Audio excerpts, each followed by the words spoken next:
get started right now.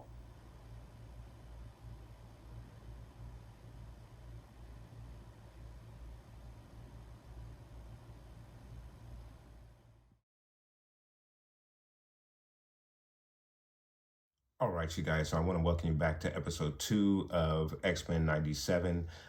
We had a really good initial episode, kind of reintroducing us to the characters and some of our villains, and Trask and the Sentinels.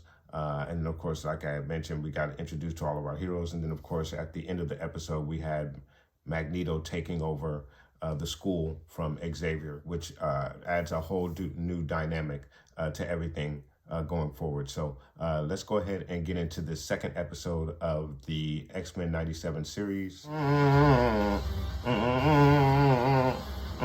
Oh, Magneto. They added that one. Damn. Oh, man. Wow. A Walkman with a cassette tape in it.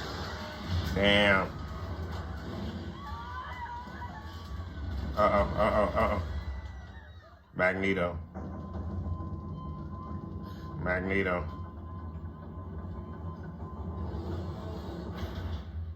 Saving humans? Don't hurt Leech. Damn. The depths you humans go. Even denying these outcasts the indignity of your waste. Electricity and magnetism are intimately acquainted. How unfortunate for you that I am the master of magnetism. Dirty mutants! You guys can't!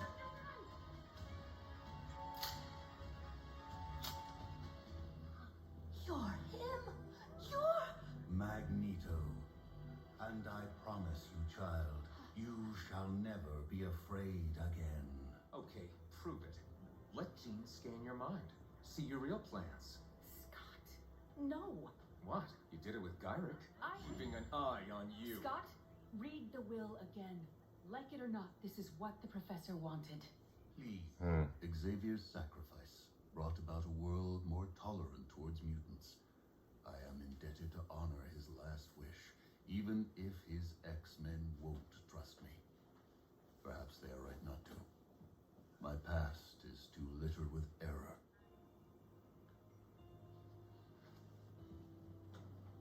Do you think your team would still trust you if they knew? That was a long time ago. And that cat's gotta stay in its bag. You hear me? So she used to be on this team or something? That's interesting. They got a history. Ready yourselves, my X-Men. We don't lose our cool when the good guys show up. Are they the good guys?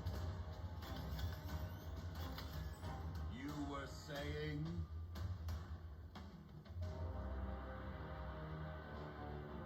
We're here for Magneto. Think twice.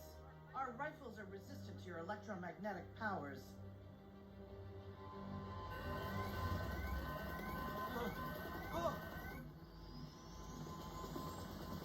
They just don't think anything through.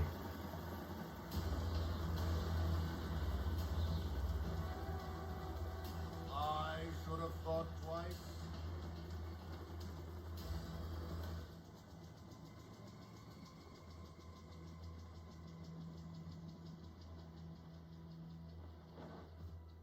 I yield.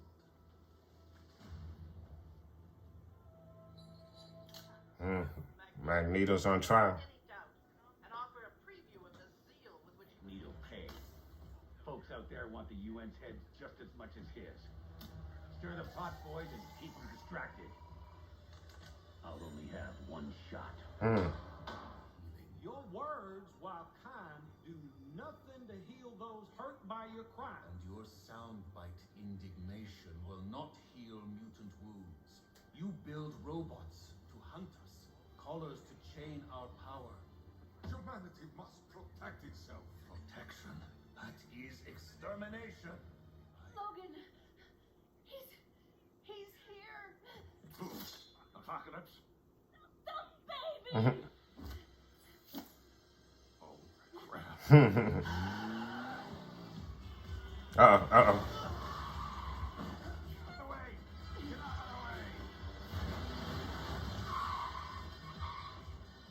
Hang tight, James. Almost there. Almost there. Damn, damn. Damn.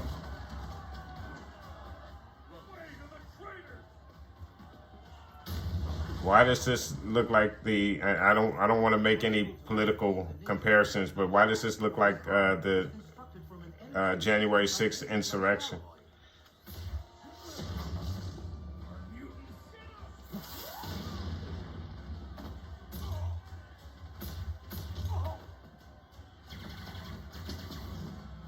Round two, absorb this. Damn. Who, Hurt my friends? Well, now you answer to me. who is? No one.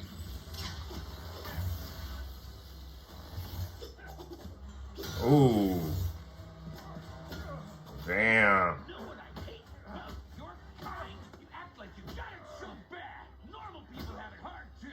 Harder. We just have the dignity not to whine about it. Hmm. See? It's the whining. I hate your whining just as much as I hate you. Damn. Cyclops. Well, that's Morph, isn't it? Yeah. Damn. I need your men stationed at every door. I want those in the lobby to assist the other X-Men. You, uncollar Magneto. You. Well, now who does she think she is? Do not think. Be silent. Heed my commands, and you shall survive. What do you mean, don't do mutant births? You people can lose control of your powers. And if she needs a C-section... I'll show you a C-section, boss. Huh. Darling, I'm here. This doctor won't deliver our baby. Rogue, can you use your powers to siphon his medical expertise? Excuse me? Do what? Oh, Cyclops, if I slip and touch your baby, my powers... Rogue, I trust you. We both do. Enough. You all need to... Sorry, sugar. Wow. Prep an IV and get this lady to a room. Hmm. Wow. Be animals and be caged.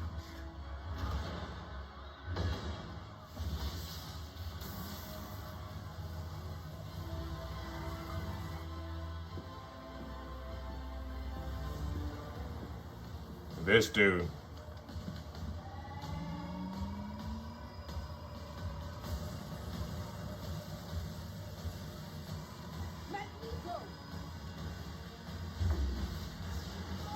Wow, Storm.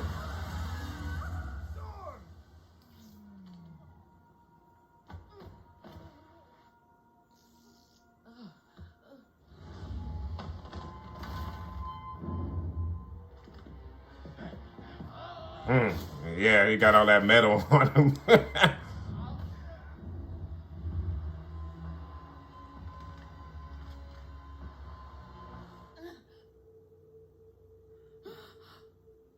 The breeze is gone.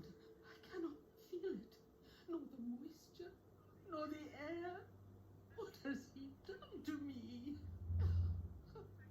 Never again.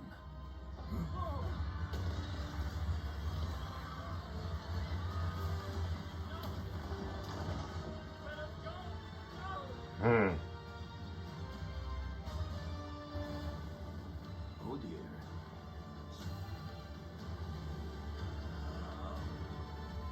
Hmm.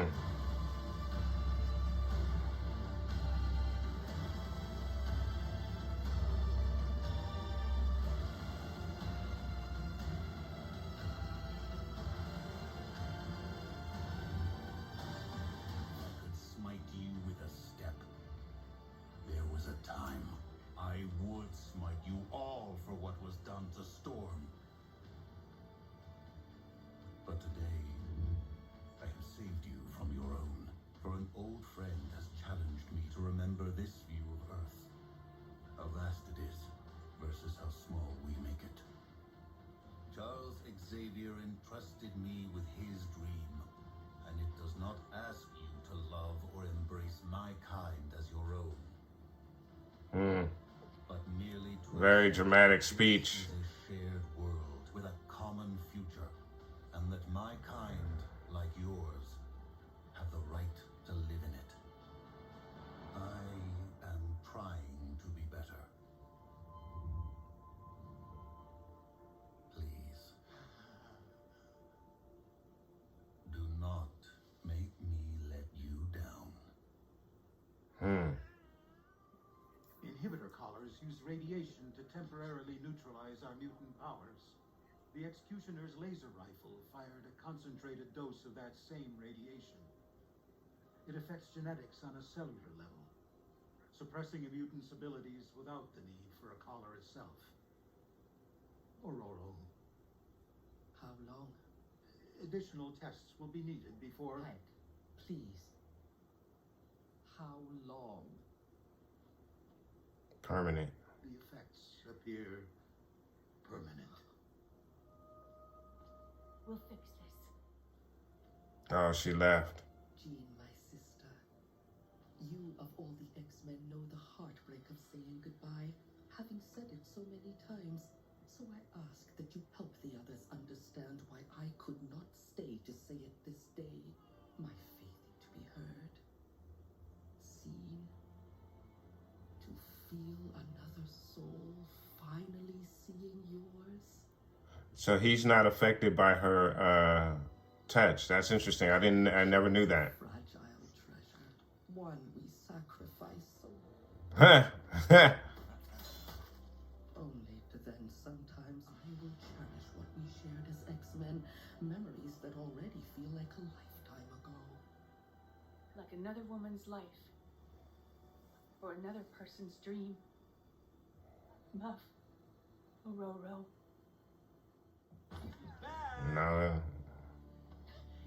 Jean? I need the X-Men. What? Jean? Oh wow. Okay, that's crazy. All right. all right. So a really good second episode, and a nice little twist at the end with a Jean Grey showing up at the door while she's there with Scott and their newborn baby. So that's really interesting. And now we got to wait a week to get an explanation on what just happened right there. But really cool. Nice little twist at the end. Of course, in this episode, we see Magneto being brought to trial for his crimes, his past crimes against humanity. And then we get this surreal insurrection, basically mimicking, I don't know if that was intentional or not, but there's an insurrection that takes place, and then we get the Executioner who hits Storm with the radiation blast that takes her powers away, thus forcing, which is apparently a permanent condition.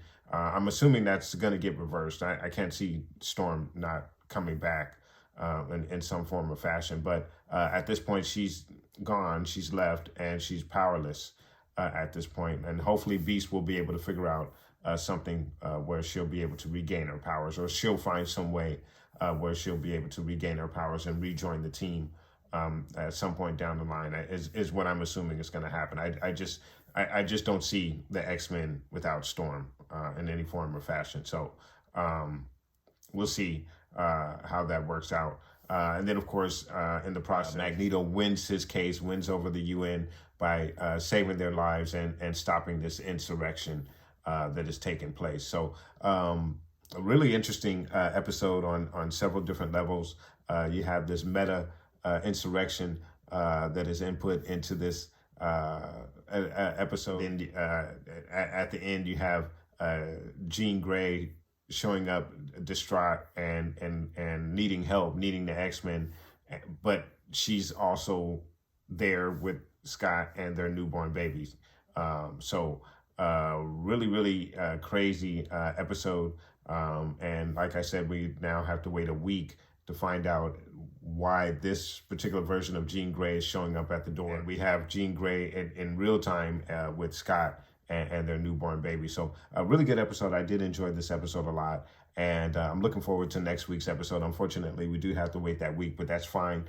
This gives us a full week to discuss these first two episodes and what anyone's theories are in regards to why we're seeing two different Jean Greys show up at the same place at the same time. So a really interesting episode. I like the cliffhanger. I actually do, even though I hate to have to wait that week. I do like the cliffhanger. Gives us a lot to talk about for the next week. And I'm thinking this series is starting off with a banger. We've already have questions going into the third episode of this series. Some real serious questions. And then, of course, it's interesting to see this dynamic with Magneto being the Charles Xavier and honoring Charles's wishes, even though we all know after what happened to Storm, Magneto would have torn those people apart, but instead he basically saved them from the insurrection and thus earning their trust and acquitting him of this particular trial. And now he has taken his place as the leader of the X-Men at this particular point. I'm not sure how long this is going to last. And another interesting note is I think in the first episode, we didn't have an introduction from Magneto, or a personal introduction from Magneto. I don't believe we did, unless I missed it. But then in this second episode, he was the first introduction that we got when they were during the intro announcing the team. And then the other interesting thing about the intro is Charles Xavier is still a part of that intro. He hasn't been removed from the intro.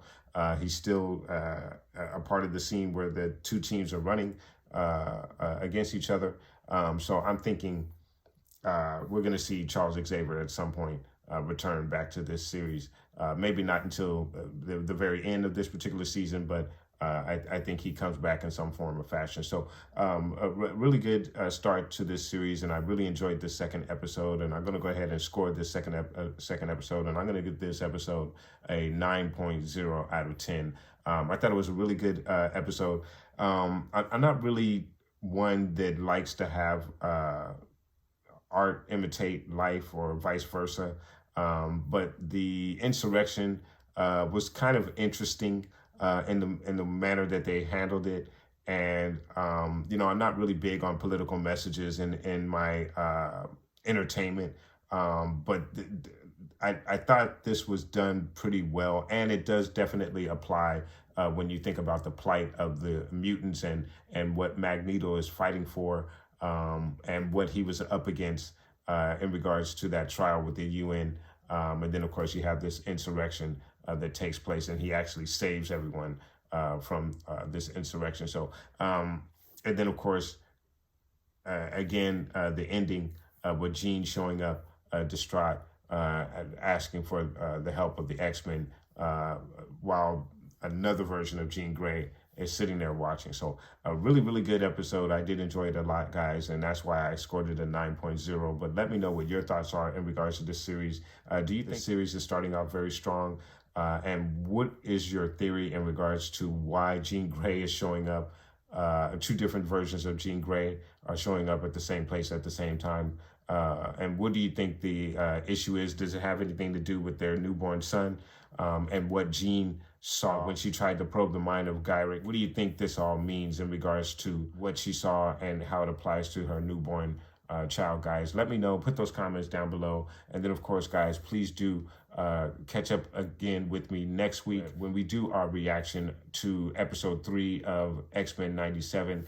Now, I'm not sure if I'm going to, more than likely, I'm not going to be able to do that reaction the same day, Wednesday. And more than likely that reaction will come out on Thursday, because I'm also doing reactions to the Bad Batch, and in between work and everything, it's just really hard to get those videos edited and up on the channel on the same day. So these reactions for the time being will probably come out a day later after the episode premieres. But once the Bad Batch season has completed, then this particular series will start coming out on Wednesdays, but I will let you guys know when all of that takes place. So again, guys, I want to thank you so much for watching, and please do catch me next week, and I will catch you guys on the next reaction to X-Men 97. Thank you so much for watching.